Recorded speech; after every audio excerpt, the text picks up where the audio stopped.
There's a new weapon in the war against COVID, and since you're going to start hearing about it more, I thought we'd take a second to explain what it is, what it does, and who it's for. So let's take a moment to look at monoclonal antibody treatment.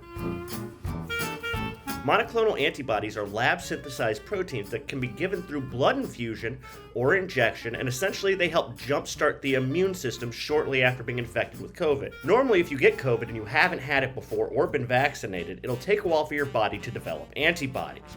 And during that time, the virus can spread throughout the body and cause all kinds of damage.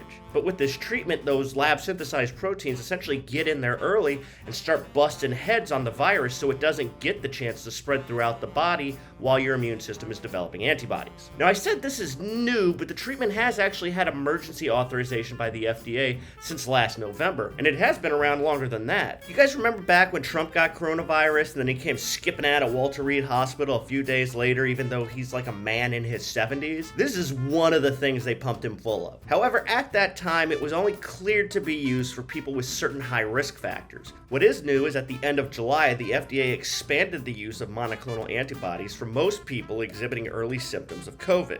Now, this isn't a cure for COVID, and it does not replace the vaccine. In fact, they're giving monoclonal antibody treatments to people who already have been vaccinated just to make extra sure they don't land in the hospital, because we are running out of hospital beds, and this treatment greatly reduces the likelihood that you end up hospitalized or put on a ventilator. And another thing to keep in mind with this is it's for early infections. If you're already hospitalized, you missed the boat. It's recommended you get the treatment within 10 days of exhibiting symptoms, and you have to test positive for COVID first. Now, look, I know for some people, the vaccines have been politicized, whether we like it or not. But this treatment hasn't yet. So just be aware it exists if you're unvaccinated and find out you were recently infected. Maybe ask your doctor about it instead of trying to tough it out at home. But I give it about 2 weeks before somebody online says the treatment is a conspiracy by Portugal to turn our teeth blue or whatever, and a bunch of people decide to make that their whole personality. So let's just enjoy the peace while it's here.